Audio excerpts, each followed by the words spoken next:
Welcome to the Bandano Podcast, where we're calling a spade a spade. Great to be here with you guys today. Shout out to Ack Nation. I'm scrolling down the algorithm, and one of his videos appears of the UCLA women's basketball coach complaining about the media not giving a shit about women's college basketball. And my instant reaction is, oh, how quickly they forget, right? How quickly they forget.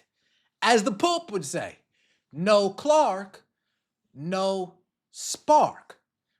Caitlin Clark is now 2 years removed from women's college basketball. Out of sight, out of mind, women's college basketball now is. Out of sight, out of mind, women's college basketball now is. They don't even have Juju Watkins this year, who they put up on a pedestal, and I'm a fan of Juju, but unfortunately she got injured, so they don't even have Juju Watkins to really talk about. They don't really have Juju Watkins to even market. Paige Bueckers, she was drafted last year, coming off the heels of Caitlin Clark's junior year and senior year. Paige Bueckers was the one they intended to put it in her hand, put the mantle in her hand, and let her run with it.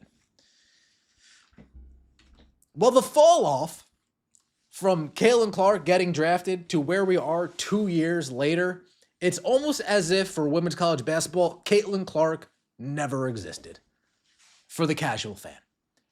We are back to those levels of not caring about women's college basketball. Folks, I didn't care about women's college basketball until I heard of Caitlin Clark.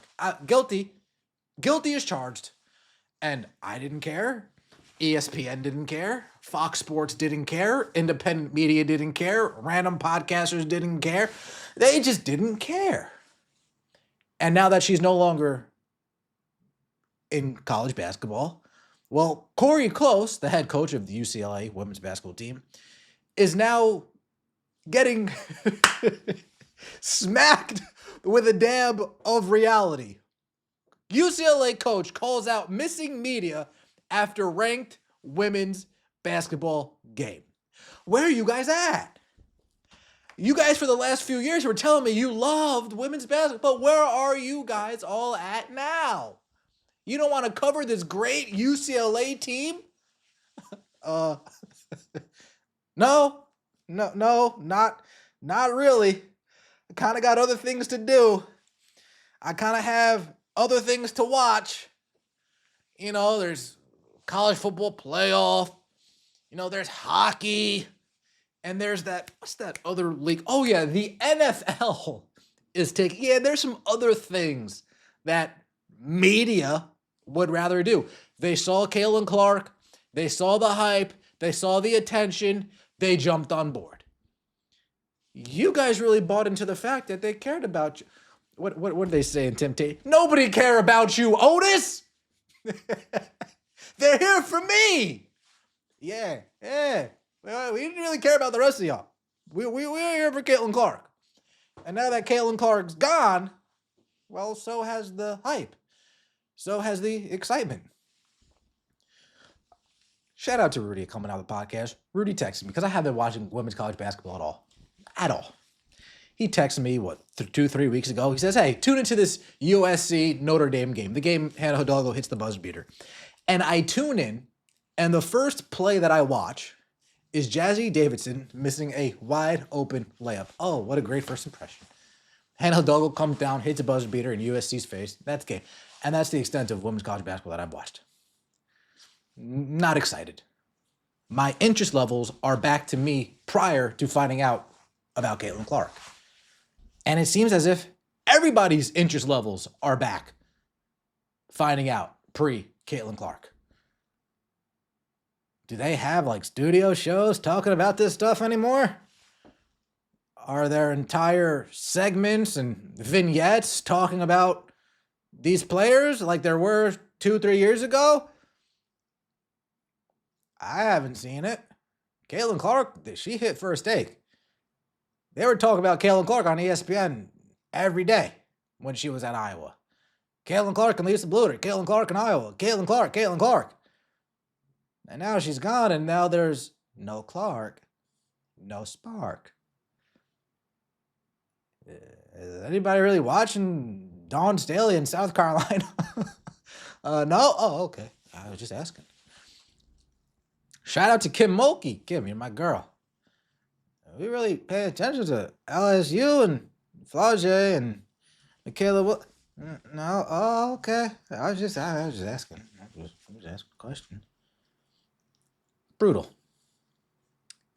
UCLA Bruins women's basketball coach Corey Close had an interesting conversation with sports media personality Stephen A. Smith during her appearance on a December episode of the Stephen A. Smith Show. Please like, comment, and subscribe to the channel. I appreciate that so much. My channel, not Stephen's channel. I think that you have to have a broader view of growing the game if you're going to really appreciate it, as you refer to. The reality is Caitlin Clark has risen a level of fan base that has broadened it, has deepened it, that we are all benefiting from. Close said per a December 9th Instagram post from Stephen Smith's show. Let's build each other up. I think there's such a thing in that case. There's no bad publicity or exposure. No bad publicity. I mean, if you guys aren't mad at the bad publicity, that I'll cover you. I can't say I'd be too favorable. I can't say I'd be too generous, but I mean, I'll cover it. Oh, and there's Lauren Betts, and her stock is falling. Oh, nice work. There's Kiki Rice, and she doesn't look too good. I could do that for you. I could do that for you. Her point was to refute the narrative that Caitlin Clark's star power and the ensuing rise in popularity women's basketball has experienced because of it could be construed as taking shine away from other players and teams. And her sentiment suggests that she believes all of women's basketball benefits from the star power number 22 has brought. Well, at the time, yes. But now she's not involved anymore. She's not there to carry you guys. You gotta be on your own 2 feet and walk your own path. And nobody really cares. She says, following the UCLA versus Ohio State Buckeyes game, in which UCLA won by 82-75, she says, honestly, if I'm being really blunt with you, the energy in the building was great. But having no media here at all from either team or either no AP, no nothing doesn't say a lot. We're the only double-ranked game out today, and nobody cared. Oh, that's interesting. No media here. You're the only one that's asked to talk to me, Close said when speaking to Benjamin Roiver. And credit to you. But I don't mind if you print that either. Like, for the only game that had 2 ranked opponents to not even have more coverage over this particular game, disappointing, honestly. Well, no Clark, no spark. And that's the reality of the situation. If they're already feeling it in college, do you know what a lockout would do to this league? We're 2 years removed from Caitlin Clark taking women's basketball by storm. And college is already falling back down to earth. They're already complaining about it. When Caitlin Clark was doing her thing at Iowa, everybody was watching that game. Everybody was tuning into that game. Everybody was covering that game. Everybody was talking about that game. But she's gone. And one person showed up. One media member showed up. Where are all those people that work at ESPN that champion this? Where are all those people? Oh, I'm just asking. Where are all those people at CBS? Where are all those people? Where are all those shills I see on Twitter every day championing this? Where are y'all at? See, I never made it seem like something it wasn't, but those everybody watches women's basketball, that crowd, well, that's the crowd that should be showing up. That's the crowd that should be going to these games. That's the crowd that should be asking questions. That's the crowd that should be building women's college basketball particularly up. But I don't even see them. Nasty, nasty, nasty work. Let's move on to this next subject, and I will make it very quick and very brief. Paige Bueckers. Who? And this logo. Yikes. This logo let's get to it. This logo, to me, is proof that Nike just doesn't care. This is the logo that you get when you just don't want to put in any effort. You don't want to think at all. You don't want to put in any brain power. This is what the kids would call slop. Slop. Paige Bueckers, Paige Bucket. This literally looks like a bucket. Like a sand bucket. This looks like you go to Home Depot, you go to the garbage section, they got those silver Barons bucket. It looks like one of those. This looks like a tin garbage can for her logo. Oh, goodness. There's no net. This is a paint can. It's a paint can. Paint buckets. PB, paint bucket. See? I just had to talk it out. I just had to talk it out. This is the bucket that when you're going at Lowe's and Home Depot and there's a huge stack of buckets and you can't hold all your stuff, you know what? I'll just grab a bucket, throw it all in there. When you're outside on a nice day in the summer and you're washing your car, let me just grab a bucket, put some water and some soap in there. And you know what I mean? It's one of those kind of buckets. This is disgusting. This is disgusting. That's all I have to say. Nothing more, nothing less. Nike, this is what happens when you just sign people just to sign them. You just sign them just to sign them. You give them signature shoes. You give them signature shoes. You give them their own collection to give them their own collection.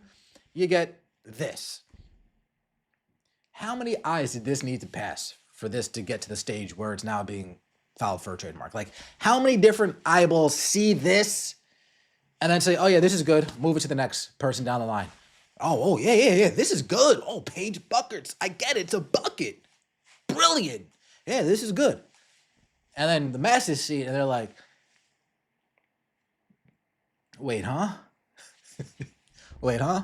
But speaking about Paige, just since we're here, Paige is being pushed as the face of Unrivaled. Now look at the hype. Oh, it's quiet.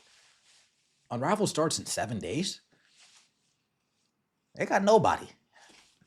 No Caitlyn, no Sabrina, no Asia, no Angel, no Sophie. They got nobody. Oof. Nasty work. Like the video, comment, subscribe. That means so much to me. See you next time, and as always, take it easy.